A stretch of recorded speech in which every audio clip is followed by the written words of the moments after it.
اعوذ باللہ من الشیطان الرجیم بسم اللہ الرحمن الرحیم اللہم صل علی محمد وآل محمد وعجل فرجہم قال اللہ الحکیم اعوذ باللہ من الشیطان الرجیم شہر رمضان الذی انزل فیہ القرآن ھدی للناس وبینات من الہدی والفرقان۔ شاگرد قرآن کے سلسلے سے ہماری گفتگو جاری ہے، اور قبل اس کے کہ اپنے موضوع پہ گفتگو کی جائے، شب کی مناسبت سے آپ تمام حضرات کی خدمت میں مبارکباد پیش کرتے ہیں۔ امام حسن مجتبی علیہ الصلوۃ والسلام کا ذکر مبارک ہم سب پر قل لا اسألکم علیہ اجرا الا المودۃ فی القربى کی آیت کے ذیل میں ضروری ہے۔ مولا امام حسن کی ولادت کی شب ہے، اور ہم سب ان کے دسترخوان بابرکت پر خود ان کے لطف و کرم کی وجہ سے حاضر ہیں۔ آج کی شب اور کل کا دن امام حسن مجتبی علیہ السلام کے ذکر مبارک سے ہمارے قلوب کو، ہمارے جو کانوں کو اور ہماری زبانوں کو جو مزین اور معطر کرنے والا ہے، ہمیں چاہیے کہ ہم اپنے پورے وجود کو آج اور کل امام حسن مجتبی علیہ السلام کے ذکر بابرکت سے مزین کریں اور منور کریں۔ قرآن کریم نے اہل بیت علیہ السلام کے سلسلے فضائل کو مختلف آیات میں بیان کیا ہے کہ جس طریقے سے آیت تطہیر اہل بیت علیہ السلام کی تطہیر کو، آیہ مباہلہ اہل بیت علیہ السلام کی صداقت کو، آیہ درود ان اللہ و ملائکتہ یصلون علی النبی آل محمد علیہ السلام پر درود و سلام کے جواز کو، اور پھر یہ وہ آیات اور اس کے علاوہ اور بہت ساری آیات جو آل محمد علیہ السلام کے فضائل کو بیان کر رہی ہیں۔ اسی طریقے سے پورے سورہ قرآن نے آل محمد علیہ السلام کی شان، منزلت اور فضائل کو بیان کرنے کے لیے نازل ہوئے ہیں۔ سورہ کوثر، سورہ والعصر، سورہ والفجر، سورہ انسان یا حل اتی، یا اور اس کے علاوہ بہت ساری ایسی چیزیں، سورہ قدر جو قرآن و اہل بیت کی شان میں نازل ہوا۔ تو یہ سارے کے سارے سورے، یہ سارے کی ساری آیات اہل بیت علیہ السلام کی منزلت اور ان کی مقام کو اور ان کی شان کو بیان کر رہی ہیں۔ یوں تو پورا قرآن اگر ہم دیکھیں تو یا تو اہل بیت علیہ السلام کے فضائل کو بیان کرتا ہے، یا ان کے خدا کے قرآن کے دشمنوں کے سلسلے میں ان کی مذمت کرتا ہوا دکھائی دیتا ہے۔ لیکن امام حسن مجتبی علیہ السلام کے خصوصی ذکر کو دیکھیں تو آیہ مباہلہ میں، رسول اللہ کی آغوش میں، آیہ تطہیر میں، چادر تطہیر کے نیچے، درود و سلام کے سلسلے میں امام حسن مجتبی علیہ السلام شامل۔ اسی طریقے سے سورہ کوثر میں جو کوثر کا معنی جو بیان ہوا کہ خیر کثیر، اور کوثر حضرت زہرا سلام اللہ علیہا،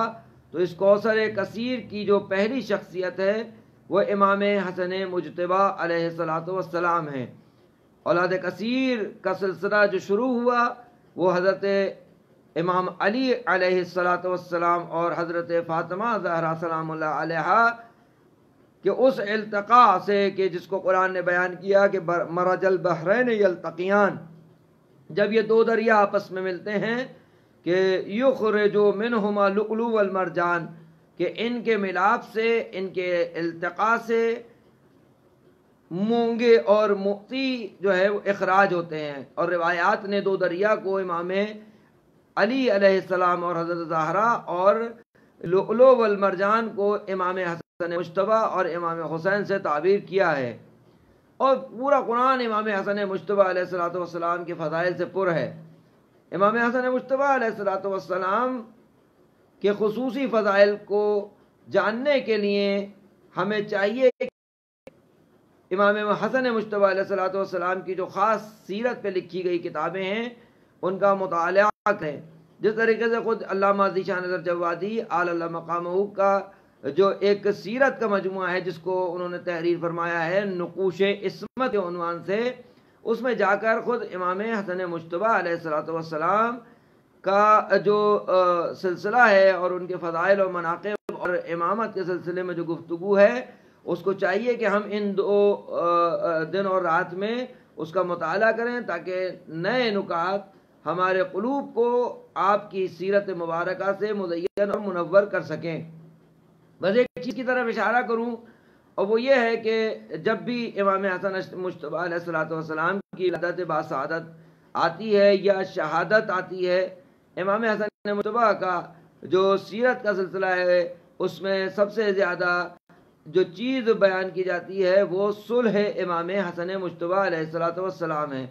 اور طلب گفتگو ہے خود صلح کے جو وہ تھے اسباب ہے کہ جس کی وجہ سے امام حسن مجتبیٰ علیہ الصلوۃ والسلام نے صلح فرمائی، اور بہت ساری چیزیں ہم نے سن رکھی ہیں. میں فقط ایک چیز کی طرف اشارہ کروں گا اس وقت، پھر اپنے موضوع پر آتا ہوں کہ سب سے اہم چیز جب امامت کے کسی بھی فیصلے پر گفتگو ہو، امامت کے کسی فیصلے کی تحلیل ہو یا تجزیہ ہو، کسی بھی امام کے کسی کام کو آپ اور ہم اگر چاہیں کہ اس کا تجزیہ کریں یا اس کی تحلیل کریں تو بہت ساری چیزوں میں سب سے اہم چیز یہ ہے کہ اگر آپ دیکھنا چاہیں کہ رسول اللہ صلی اللہ علیہ وآلہ وسلم نے کیوں مکے سے مدینہ کی جانب ہجرت کی، آپ یہ دیکھنا چاہیں کہ بدر کا جو معرکہ ہے وہ اتنی دیر سے کیوں ہوا، اور اس کے علاوہ رسول اللہ صلی اللہ علیہ وآلہ وسلم کی زندگی میں صلح کا جو سلسلہ ہے جب وہ سلسلہ ہوا تو وہ کیوں ہوا. اسی طریقے سے امیر المومنین علیہ الصلوۃ والسلام کی ظاہری امامت کے وہ 5 سال ہوں، خلافت کے معاف کیجیے گا خلافت کے 5 سال ہوں جو ظاہری خلافت ہے 35 ہجری سے 40 ہجری تک، یا امیر المومنین علیہ الصلوۃ والسلام کا جو 11 ہجری سے 35 ہجری تک جو سکوت اور امام کا جو وہاں قعود ہے گھر کے اندر، اس کو اگر کوئی تحلیل کرنا چاہے تجزیہ کرنا چاہے، جناب زہرا سلام اللہ علیہا کا جو قیام ہے امیر المومنین کی امامت اور ولایت کا، اس کو اگر کوئی تحلیل کرنا چاہے، اسی طریقے سے کربلا میں جو امام حسین علیہ السلام کا قیام مبارک ہے اس کو اگر کوئی تحلیل کرنا چاہے، امام سجاد کا جو رویہ ہے کہ آپ دعائیں مانگ رہے ہیں، صرف نظر آ رہے ہیں کہ دعا مانگ رہے ہیں، امام باقر علیہ السلام کا جو سلسلہ ہے کہ آپ درس کی ممبر لگا کر اور درس کہہ رہے ہیں، یہی سلسلہ امام صادق علیہ السلام کا آگے چلتا ہے. امام رضا علیہ السلام کے سلسلے میں اگر آپ اور ہم آپ کے دیکھتے ہیں کہ امام رضا علیہ السلام آخر کیوں ولی عہدی کو قبول کر رہے ہیں، اسی طریقے سے امام ہادی، امام جواد، امام عسکری علیہ السلام اور خود مولا مہدی اجل اللہ تعالیٰ فرجہ شریف کا جو غیبت کا سلسلہ ہے، یہ سارے سلسلے اپنے اپنے مقامات پر مخصوص اسباب رکھتے ہیں. ہر موقع اور محل کا ایک مخصوص سبب ہے اپنی جگہ. ہجرت کا مسئلہ ہو اس کے اپنے اسباب خصوصی ہیں.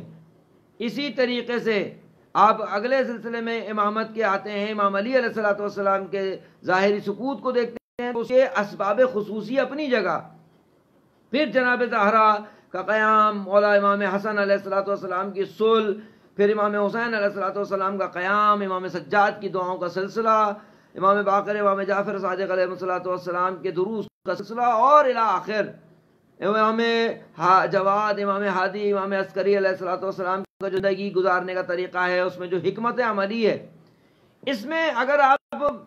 خصوصی اسباب پر گفتگو کریں تو طولانی گفتگو ہے. لیکن فقط اگر فارمولہ اگر کوئی سمجھنا چاہے کہ امامت کے کسی بھی فیصلے کو اگر سمجھنا چاہتا ہے تو انسان، تو اہم ترین اور مرکزی جو فارمولہ ہے، جو مرکزی قانون ہے، اس کو ضرور انسان کو ذہن میں رکھنا چاہیے کہ کسی بھی فیصلے کو تحلیل کرنے کے لیے اہم ترین گفتگو کیا ہے اور اہم ترین جو رخ ہے اور بات ہے وہ کیا ہے امامت کے کسی فیصلے کو حل کرنے کا. تو اس کا اہم ترین جو رخ ہے کہ جس کے ذریعے سے بہت ساری چیزیں بہت آسان ہو جاتی ہیں سمجھنا، وہ اہم ترین رخ یہ ہے کہ یہ فیصلہ امام معصوم کا ہے. میں تکرار کروں کہ کسی بھی فیصلے کو امامت کے حل کرنے کے لیے اہم ترین جو مرکزی جو حیثیت رکھتا ہے فیصلے کی تحلیل کے لیے امامت کی، وہ کیا ہے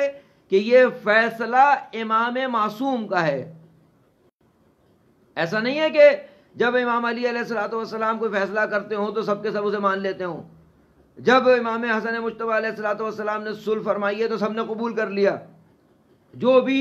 امامت کا ظاہری قائل تھا اس نے امام حسن مجتبیٰ علیہ الصلوۃ والسلام کے فیصلے کو قبول کیا۔ کتنے لوگ ہیں جو امام حسن علیہ الصلوۃ والسلام کی امامت کے ظاہری قائل ہیں اور وہ آ کر اس دور میں امام حسن مجتبیٰ علیہ الصلوۃ والسلام کے اس فیصلے کو قبول نہیں کر پا رہے۔ میں تفصیل میں نہیں جانا چاہتا کہ کیسے کیسے لوگوں نے امام حسن مجتبیٰ علیہ الصلوۃ والسلام کو آ کر ان کے اس فیصلے پر کیا کیا کہا اور کیا کیا امام سے چاہا۔ مشکل کیا تھی ان لوگوں کی؟ مشکل ان کی بنیادی یہی ہے کہ معرفت امام کے میدان میں کمزور ہے، ان کے پاس وہ قوت نہیں ہے جو امامت کے فیصلے پر انسان کے قلب کو دل کو راضی رکھ سکے۔ ان کے پاس وہ قوت نہیں ہے کہ جو ولایت اور امامت جو کوئی فیصلہ جب کرتی ہے یا کرتا ہے کوئی امام کوئی فیصلہ تو اس پر ان کا جو دل ہے نا اس میں شک و شبہ قائم نہ ہو۔ جس طریقے سے وہ معروف واقعہ ہے کہ جب امام صادق علیہ الصلوۃ والسلام نے کسی اپنے عارف شیعہ سے اور جاننے والے شیعہ سے اور عالم شیعہ سے کہ وہ جو معرفت رکھتا تھا امام کی، جب اس سے امام صادق علیہ السلام نے پوچھا کہ بتاؤ کہ تمہارا ہم پر جو اعتقاد ہے وہ کتنا ہے، تو اس بندے خدا بندے مومن نے اس کے ہاتھ میں ایک سیب تھا، اس نے اس سیب کو کاٹا اور کہا کہ مولا اگر آپ کہیں کہ آدھا حلال ہے اور آدھا حرام ہے تو میرے دل میں ذرا سا شک نہیں ہوگا۔ اب اس مثال کو اگر آپ دیکھیے، اگر آپ کو مثال کو آپ اگر دیکھیں تو آپ کو احساس ہوگا اس بات کا کہ کیا چیز ہے کہ جو اس کے دل میں شک و شبہ نہیں لا رہی۔ صرف ایک چیز ہے کہ یہ فیصلہ کرنے والا کون ہے؟ امام ہے، امام۔ اور یہ ساری مشکل معرفت امام کے باب میں کمزوری کی وجہ سے آتی ہے۔ جو جتنا معرفت امام میں بلند ہوتا ہے اس کو امامت کے کسی فیصلے میں کبھی کوئی شک و شبہ نہیں ہوتا۔ یہ میں اس لیے عرض کر رہا ہوں کہ جب یہ صلح امام حسن علیہ الصلوۃ والسلام کی تحلیل کی جائے تو اس میں مرکزی جو نقطہ ہے اس کو کسی کو رکھا جائے کہ یہ فیصلہ امام کا ہے۔ اچھا یہ بات ہمارے جو ہے نہیں آسان کیسے ہوگی؟ عملی طور پر ہمارے تو لیے عملی طور پر جب آسان ہوگی کہ اس مسئلے پر ہمیں فیصلہ امام پر کسی امامت کے کسی فیصلے پر ہمیں جو یقین کی حد تک لے جا سکتی ہے وہ کیا چیز لے جا سکتی ہے؟ وہ لے جا سکتی ہے، قرآن نے اس کو کیا بیان کیا؟ تم تقوی الہی اختیار کرو یجعل لکم الفرقان، خدا تمہیں فرق اور فیصلہ کرنا سکھا دے گا۔ ہماری بنیادی ہم سب کی بنیادی مشکل کہاں پھنستی ہے، کہاں اٹکتی ہے کہ ہم باطن کو اس طرح پاک نہیں کر پا رہے ہیں۔ جب تک باطن پاک نہیں ہوگا، جس کا باطن پاک نہیں ہوگا وہ ولایت کے فیصلوں پر ہمیشہ شک کرے گا، امامت کے فیصلوں میں ہمیشہ الجھتا رہے گا، ہمیں اس کے ساتھ کوئی نہ کوئی مشکل رہے گی۔ کبھی امامت کے سلسلے میں غلو کا شکار ہوگا تو کبھی تقصیر کا شکار ہوگا۔ اس کی وجہ کیا ہے؟ اس کی وجہ یہ ہے کہ اس کا میں اپنے لیے کہہ رہا ہوں، میں بیمار ہوں کہ مجھے اصل میں اپنے باطن کو جتنا پاک کرنا چاہیے۔ آپ خود بتائیے، امامت کے فیصلے کو حل کرنے کے لیے پہلی شرط یہ، جیسے میں نے گزارش کی کہ ان کی معرفت حاصل ہونی چاہیے، تو اس طریقے سے پاکیزہ ہونا ضروری نہیں ہے۔ ہر وہ شخص باطن جس کا پاک و پاکیزہ ہوگا وہ امامت فیصلے میں شک نہیں کرے گا۔ اور ہمیں اپنا اسی اعتبار سے محاسبہ کرنا چاہیے کہ واقعاً کیا ہم سنجیدہ ہو کے بیٹھیں، کیا واقعاً ہم قانع ہیں امامت کے فیصلوں پر؟ ذرا خود لے جائیے اس میدان میں کہ جہاں دو بگ پرسنالٹی آپس میں آ جاتی ہیں، مقابل پہ آ جاتی ہیں، اور دونوں اپنے وقت کی بگ پرسنالٹیز ہیں، آج تو آپ کو فیصلہ کرنا اور مجھے فیصلہ کرنا آسان ہو جاتا ہے، ذرا اس میدان میں چلیں خود جس میں دو بگ پرسنالٹی سامنے ہیں، اور آپ صحیح فیصلہ کرنے کے کون حق ہے؟ کہ جیسے کوئی آ کے امیر المومنین علیہ الصلوۃ والسلام سے پوچھتا ہے کہ مولا آپ اپنا موقف بیان کیجئے کہ آپ جو جنگ کرنے آئے ہیں آپ کا موقف کیا ہے؟ حضرت امیر المومنین نے اپنا موقف بیان کیا اور اس نے کہا میں موقف سنوں گا تب آپ کا ساتھ دوں گا۔ مولا نے اس شخص کی تائید کی اور کہا کہ ہاں تم ان لوگوں میں سے ہو جو پہلے حق کو پہچانتے ہیں پھر صاحب حق کو پہچانتے ہیں، گرچہ اس کی اپنی نادانی اور کمزوری تھی کہ وہ حق اور علی میں فرق کر رہا تھا، ورنہ علی اور حق دو چیزیں نہیں ہیں، علی ہی حق ہے اور حق ہی علی ہے۔ لیکن جب مرحلہ فیصلوں کا آتا ہے کہ یہ کیوں کر دیا، بہت قریبی ساتھی امامت کے، انتہائی قریبی ساتھی، جو جب فیصلہ ہوتا ہے تب پتہ چلتا ہے کہ یہ کتنا امامت پر اعتقاد رکھتے ہیں۔ جب فیصلہ ان کی، اور اگلی مرحلے پہ اگر ہم جائیں، جب فیصلہ ان کی مرضی کے خلاف ہوتا ہے، امامت کے ذہن میں امامت کا فیصلہ ہے، ان کے ذہن میں کچھ اور ہے، اور جب امامت نے اس کے علاوہ کوئی فیصلہ کیا،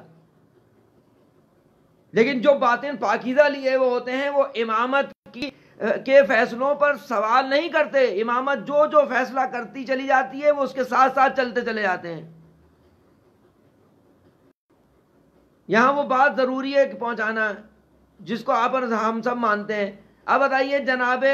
سید الشہداء امام حسین علیہ الصلوۃ والسلام جب کربلا کے لیے نکلے تو کتنے لوگوں نے آ کے مولا حسین کو فیصلے کے اوپر جو ہے نا اعتراضات کیے ہیں یا فیصلے کے اوپر مشورے دیے ہیں، امام حسین کو آ کے سمجھا رہے ہیں یہاں چلے جائیے، یہاں نہیں جائیے، وہاں چلے جائیے، اس کو نہ لے جائیے، اس کو لے جائیے۔ یہ کون لوگ ہیں؟ یہ کیوں مطمئن نہیں ہے کہ امامت جو کر رہی ہے، امام جو کرے گا ٹھیک کرے گا؟ اسی مجمع میں جو امام حسین علیہ الصلوۃ والسلام کے ساتھ ہیں وہ امام حسین علیہ الصلوۃ والسلام کو مشورے دے رہے ہیں، لیکن کوئی آپ کو مقتل، کوئی تاریخ، کوئی بولنے والا، کوئی پڑھنے والا، کوئی ایسا ملا جس سے آپ تک یہ بات پہنچی ہو کہ پورے مدینے سے لے کے شہادت تک جناب عباس علیہ الصلوۃ والسلام نے ایک لفظ امام حسین علیہ الصلوۃ والسلام کو عنوان مشورہ دیا ہو، یا یہ پوچھا ہو کہ مولا آپ یہ کیوں کر رہے ہیں؟ وجہ کیا ہے؟ وجہ اس کی وہی ہے کہ عباس معرفت امامت کی آخری منزل پر کھڑے ہیں، اور معرفت امام وقت پر جو آخر پہ کھڑا ہوتا ہے وہ صرف اطاعت کرتا ہے، سوال نہیں کرتا۔ تو امام حسن مجتبیٰ علیہ الصلوۃ والسلام کے سلسلے میں اگر اس ساری صلح کا جو فائدہ ہے، اگر آپ اور ہم اس کو ایک سمرائز کریں تو امام حسن علیہ الصلوۃ والسلام کی صلح میں وہی کردار ہے کربلا کے کامیابی میں اور فتح کربلا میں جس طریقے سے رسول اللہ کی صلح فتح مکہ میں کامیابی کا سبب بنی ہے۔ امام حسن علیہ الصلوۃ والسلام کی صلح وہ مقدمہ فراہم کرتی ہے کہ امام حسین علیہ السلام فرماتے ہیں۔ تو امام حسین علیہ الصلوۃ والسلام کا جو امام حسن مجتبیٰ علیہ الصلوۃ والسلام کا جو فیصلہ ہے صلح کا، اس کے اسباب خصوصی اپنی جگہ، اس کا انکار نہیں ہے، اس کو تحلیل ہونا چاہیے، اس پہ بات ہونی چاہیے کہ اصحاب کی، ساتھیوں کی، صحیح ساتھیوں کی کمی، لیکن یہ کمی کی اصلی وجہ کیا ہے؟ امام کو امام نہ سمجھنا،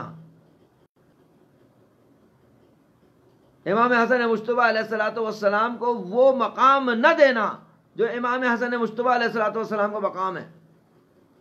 اور یہ سب سے بڑی مظلومیت ہے امامت اور ولایت کی، کہ جس کی جو حیثیت ہے، جس کا جو مقام ہے، خصوصاً امام وقت کا اور حجت خدا کا،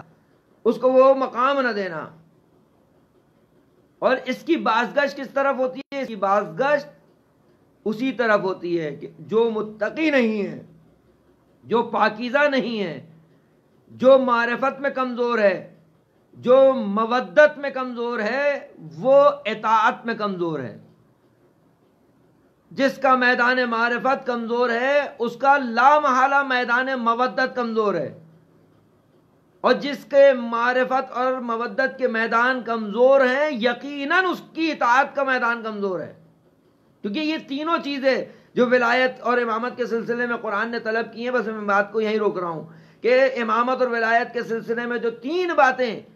خصوصی جو امامت اور ولایت کے سلسلے میں قرآن نے طلب کی ہیں، یا پروردگار نے امامت اور ولایت کے سلسلے میں معرفت کو طلب کیا ہے کہ پہچانو امام کو، یا مودت کو طلب کیا ہے کہ عشق کرو، محبت کرو امام سے، یا اطاعت کو طلب کیا ہے کہ اطاعت کرو امام کی، اولی الامر کی. اور یہ تینوں میدان آپس میں کنیکٹڈ ہیں، جڑے ہوئے ہیں. خود بخود ایک بڑھتا ہے تو دو خود بخود بڑھتے ہیں، کوئی ایک چیز کم ہوتی ہے تو بقیہ خود بخود کچھ چیزیں کم ہوتی ہیں. یہ ٹرائنگل ہے جو جڑا ہوا ہے آپس میں. تو اصل وجہ امام حسن مجتبیٰ علیہ الصلوۃ والسلام کہ ہماری جان قربان امام کے اس فیصلے پر کہ آپ نے جو کیا 100% صحیح کیا. تو آج کی گفتگو کا خلاصہ